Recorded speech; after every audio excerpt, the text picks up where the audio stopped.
Bonjour. I want to talk to you, try to keep this brief, about pain and priorities.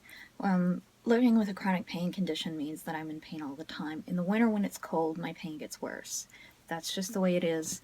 It's been that way all my life. I've tried all kinds of things. Please don't suggest anything more, please, and please don't send your miracle cures to me about whatever it is that you think you know that I have.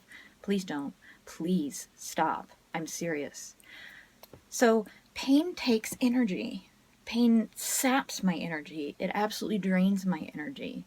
So when I want to make a video, I have to have both the energy and the motivation. Both of them.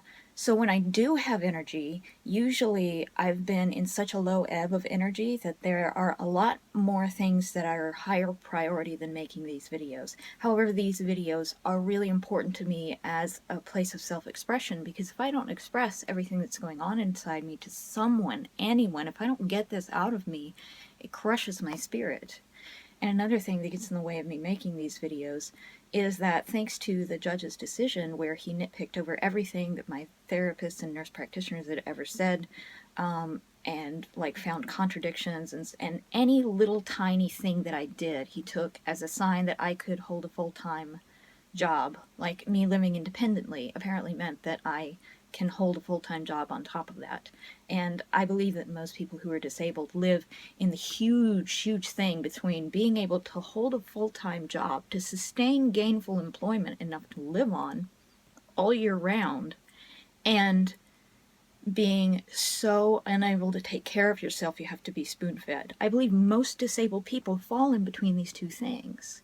Being disabled doesn't mean that you're a human vegetable. However, it still makes me paranoid because the whole process has been a series of people who don't know me, judges and doctors who've never met me, deciding that because I did X or said I did X at this one time, that means that I'm just fine, that I can hold a full-time job. And a lot of these things are ridiculous. That, things like I can write poetry or I can attend a support group. You don't get paid for those things. And I won't get paid for this because this is not a service that I'm providing for someone other than myself. This is part of my process of just healing and taking care of myself, having an outlet, because I don't have friends that I can trust to talk to about this most of the time. It's my therapist, and that's like 1 hour a week at most, and that's it. But at the same time, I feel like everything I put out there, I have to be really paranoid that people are going to see me doing these things and think, oh, she could do this for a living. No. Anyone who gives any amount of thought to this would know that most people who do this don't make a living, and if you watch my videos, no one is going to pay me to do this. Because what I'm talking about, I'm basically bitching. I'm bitching about how hard shit is. I'm talking about how fucked up the system is, and not with the credentials or the backing or the support of any organization that's going to employ me to do this. And even if they were, that's not the only barrier to me making money at this. The fact that I can do something doesn't mean that someone can pay me for it, and that I can do that on a consistent basis. I do these videos very sporadically, but that doesn't seem to make a difference, because they point out, like, if I've ever done anything, well then clearly I could do that all the time, and I could make money at it, because the whole approach is not, it's from that point of view of I'm lying until proven otherwise, and the proof that they demand is proof that I can't supply, because that's just not reality.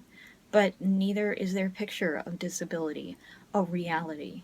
It's coming from a place of they don't want to pay disability to me. They don't want to. And it's not even like it's going to be that much. I'm not going to live an opulent lifestyle.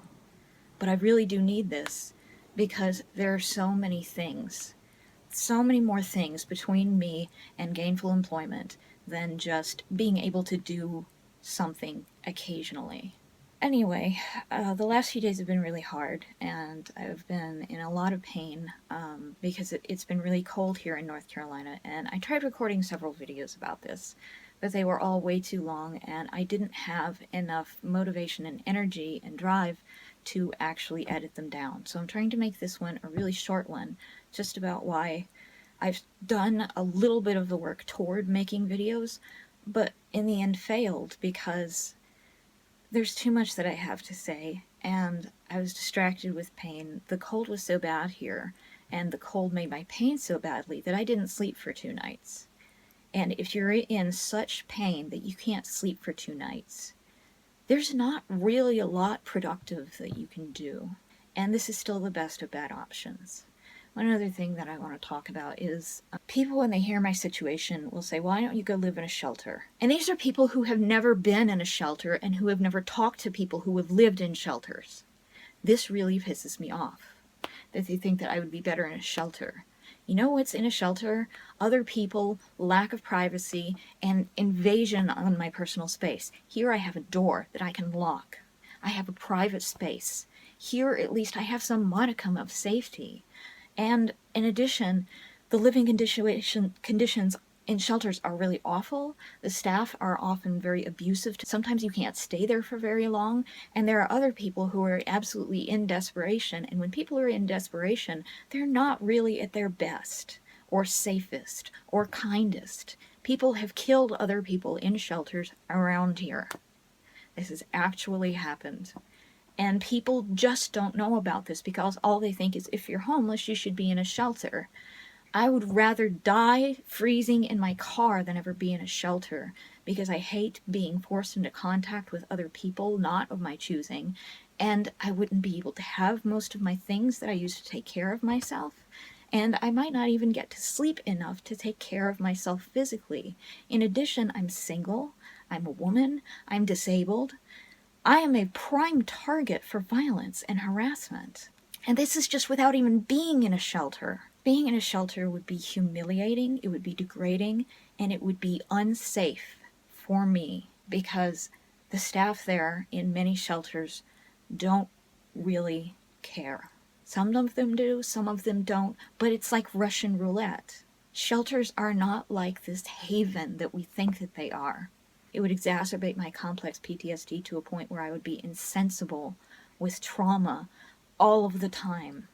So yesterday, the act to repeal the so-called bathroom law, the reason that businesses are boycotting North Carolina, there was supposed to be a repeal. Republican members of the North Carolina, House or Senate, I don't know which, but it was supposed to go up, and they gave their word that if Charlotte repealed their anti-discrimination laws, that they would follow through and completely repeal HB2. Charlotte repealed their anti-discrimination laws, even though they had concerns that Republicans would not follow through with their promises. And Republicans did not follow through with their promises. So now Charlotte no longer has their anti-discrimination laws, and we still have HB2. I wear this. It's a button that says hashtag I'll go with you. I wish it were so much larger. As guarded as I am, as much as I hate being out in public and around people because I've been harassed by strangers so much. I'm a woman, I'm out on my own, and I'm disabled, and I'm poor. I get harassed, I get threatened, I get assaulted. But I wear this, which is part of the hashtag I'll Go With You campaign. I strongly recommend you look it up. What it means is I wear this button, and if there is a transgender woman who sees me and sees the button and knows what it means, they can come up to me and say, will you go with me? And I go with them into the women's bathroom because this cuts down on the violence and harassment and abuse and potential danger to transgender women and men who go into bathrooms. If someone is with you, you're less likely to get attacked. And I know that because being alone all the time, I get attacked a lot. But I wear this, even knowing that strangers who are transgender women may come up to me, but I know that they have things so much worse than me in this state where there is a bill that says people going into the bathroom, they have to go into the bathroom that is marked with the gender that is on their birth certificate regardless of any surgery, regardless of any hormone therapy, regardless of how they look, regardless of anything that they've done to change their gender marker in their name, and that that they can be prosecuted, although I hear a lot of places are not actually enforcing this law, especially university campuses like UNC. It's still dangerous. And there have been still a lot of times where people who could not find like a unisex bathroom, who could not get to one because it was like on the other side of campus, have just held it and have gotten bladder infections. These people cannot go to the bathroom and feel safe. People who are transgender are overwhelmingly more likely to get assaulted, abused, and even raped in bathrooms when they go into the wrong one, the one that does not match their gender identity and expression. And it's not much. I mean, I can't wear this and then go with a transgender man into a men's bathroom, because, I'd probably get hassled, and it wouldn't really help the transgender man either. That's one of the most dangerous places, the men's bathroom with transgender men, because of toxic masculinity. I would love it if more men would know about this, would get the button and say, I will go with you. Hashtag, I will go with you to the bathroom. I'll have your back. Anyone who would be coming up to me, they would be a stranger. But I know that all of the transgender people that I've met are the kindest and most gentle and the strongest souls that I know. I have no fear of them. All of the suffering that I've ever experienced has come at the hands of cisgender people. I've only known a few transgender individuals in my life. And right now, I don't really have a lot of friends. When I'm struggling to get through every day, it's becoming increasingly hard for me to relate to and talk to and set boundaries with and be honest with and socialize with them, because it's very draining for me. Everyone that I know, they at least have some safety. Everyone I know is more financially advantaged than I am, even if they're more disadvantaged in other ways than I am, because I'm white and cisgender. It's really hard to trust again after everything that I've been through, especially because people come off as trustworthy and then betray me in the end, and that makes it harder and harder and harder to trust someone, to be with someone. So when I'm in pain and when I'm struggling, especially in the winter, I generally just don't talk to anyone, because when I do have energy, I have other priorities. People will give me advice, but they give me advice that's for things that aren't my priorities. My number one priority right now is to survive. I need to survive. And that's it. That is my priority. Survive. So it would be like if I was doing open heart surgery and I had to focus entirely on keeping that patient alive. And in this scenario, I'm also the patient. And if someone came up to me and said, oh, by the way, you need to ice these cupcakes and do these other things too, and just comes in and starts handing me things and do this and do this and do this. That's what it's like. Unsolicited advice is criticism. And it's also stating that you believe that you know more about what I need and what my priorities are and what my situation is than I do, which no. I am the expert on my life, what I need, what my priorities are, and what I can do. I'm the only one who can determine those things. And people don't ask. There's 3 simple questions I heard once. How do you feel? What do you need? And how can I help you get what you need? Note that this isn't like, what do you need? And then they tell you what to do to get what you need. People actually offer help. And that's a sad thing, that we give unsolicited advice like as if it's help, rather than a critique and telling someone what to do. There was a movie called Last Holiday, the old one with Alec Guinness, somewhere in the 40s. I don't know when exactly. And there's a scene where he is giving some advice, but he's doing it in a very polite and very British way. And he actually has something to offer, like he has some experience. So when people are advising me to go to shelters, they have no experience of shelters. They have no idea what that is. It's just a knee-jerk thing. It's something that, in the back of their mind, they've inculcated of, if you're homeless, you go to a shelter, without any knowing of what that viscerally is like, and what that would be like specifically for me, with my background, with my needs, my priority of privacy and safety and autonomy, which would be sacrificed. But in the movie Last Holiday, he gives some advice. And then she says, would you help me with something? And he says, well, of course. I'm paraphrasing here, but something like, one should never offer advice if one is not prepared to give assistance. And I thought, what happened between the 40s and now?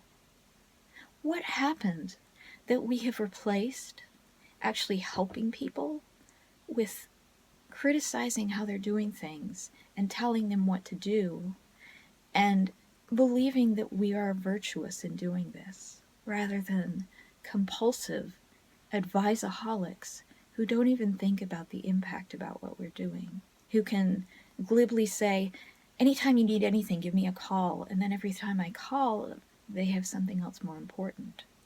And realizing that when they said, if you ever need anything, give me a call, what they were doing was making themselves feel better. And when they give me advice and tell me what to do, they were making themselves feel as if they were responsible for saving me and had fulfilled that responsibility, rather than ever asking open-ended questions. What can I do? What do you need? Is a sign of respect. Listening is a sign of respect. But I think culturally we're really afraid of admitting that we don't know, especially in the face of someone else's tragedy and someone else's pain. It's very distressing to us, and no one ever sits us down and says, here are good things to do when you're dealing with someone who's in enormous pain, and here are bad things to do, which is really crap, because most of us in our lives will go through one or more serious life crises, disasters, bereavements, traumas, attacks, losses, and we still don't know what to do because we don't talk about it. There's a TED Talk called What People Say When They Don't Know What to Say, and it drives home the point that when people descend on people who are in a lot of pain, and they swarm in droves, the things that they say when they don't know what to say, they compound the hurt of the initial thing. And the best thing to say when you don't know what to say is listen, or say, what do you need? How do you feel? What can I do to help you get what you need? Thank you for watching.